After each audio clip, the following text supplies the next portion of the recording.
এবার ছুটিতে চলে এসেছি ভাইজ্যাগ। ভাইজ্যাগে এসে আমরা পাহাড় আর সমুদ্র দুটোই একসাথে দেখেছি। এই বিচে ঘেরা ভাইজ্যাগ শহরটা সত্যি খুব সুন্দর, সাথে রয়েছে সীমাচলম টেম্পল। চলো তাহলে ভিডিওটা দেখা যাক। বন্ধুরা সবাইকে সুপ্রভাত, আমি সরবি চলে এসেছি এখন ভাইজ্যাগের সীমাচলম টেম্পলে, এবং যে টেম্পলটা নরসিংহ স্বামীকে অর্পিত করে তৈরি হয়েছে। নরসিংহ স্বামী এখানকার প্রধান দেবতা। ভাইজ্যাগের আমাদের প্রথম দিন। এই দাদার অটো করে প্রথমেই আমরা চলে এসেছি সীমাচলম টেম্পলে, কারণ ঠাকুর দর্শন করেই এখানে যাত্রাটা আমরা ভাবলাম শুরু করব। সীমাচলম মূল শহর থেকে 5 কিলোমিটার দূরে। তো আমরা এখন সীমাচলম বাস স্ট্যান্ডে আছি, কারণ অটো দাদা বললো এর ওপরে আর অটো যায় না, এখান থেকে 4 কিলোমিটার বাসেই যেতে হবে। এখানে এসি নন এসি দুটো বাসই পরিষেবা তোমরা পেয়ে যাবে। তো আমরা এসি বাস পেয়ে গেছি, যার টিকিট মূল্য 15 টাকা করে। তো আমরা ওপরে উঠে একদম সিটও পেয়ে গেছি, আর আমার সোনাবাবা তো বসেই পড়েছে। আর এখানকার প্রত্যেক মহিলা বলো মেয়ে মাথায় সব ফুল দেখছি, ভালোও লাগছে। আর এখানকার ফুলটা আর কি মানে কম্পালসারি।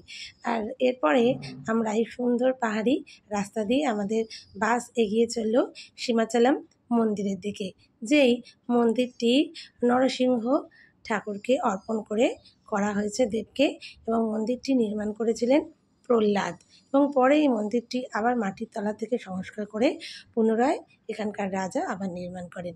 তো আমরা এইভাবেই কথা বলতে বলতে চলে এসেছি সীমাচলমের উদ্দেশ্যে। তো সীমাচলম অবশ্যই তোমরা আসবে, মন্দিরটিতে আসবে, এবং এখানে ভোগ প্রসাদ খাওয়ারও ব্যবস্থা আছে। আমরাও এখানে ভোগ প্রসাদ পেয়েছি, এবং ভোগ প্রসাদ তোমরা নিয়েও যেতে পারবে কুপন কেটে। এবার আমরা এখন মন্দিরের উদ্দেশ্যে রওনা দিয়েছি। আমরা বাস স্ট্যান্ড থেকে নেমে একটুখানি পায়ে হাঁটা পথেই তোমাদের মন্দিরে যেতে হবে, কিন্তু এর ভেতরের ছবি তো আমরা তুলতে পারিনি। এখানে ব্যাগ মোবাইল সব কিছুই তোমাদের জমা রাখতে হবে।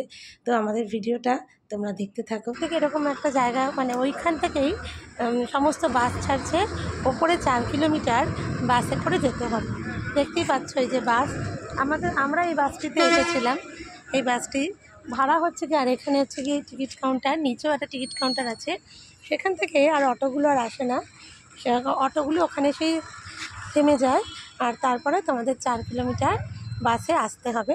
তো বাসের টিকিট হচ্ছে গিয়ে পার হেড 15 টাকা করে। এটি এসি বাস, কিন্তু এটা নন এসি, কিন্তু এটার ভাড়া 25 টাকা। যাই হোক, আমরা এই বাসে এসেছি, তাই এই বাসেই আমরা ফিরব।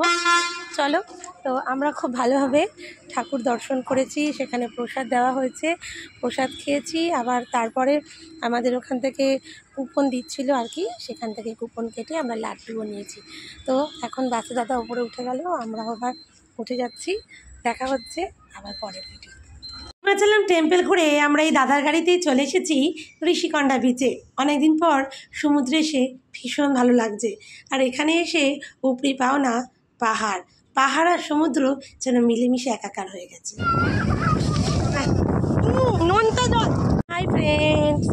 হাই ফ্রেন্ডস, আমি সরবি। এখন আমি আছি ঋষিকন্ডা বিচে, একদিকে পাহাড় আর একদিকে সমুদ্র।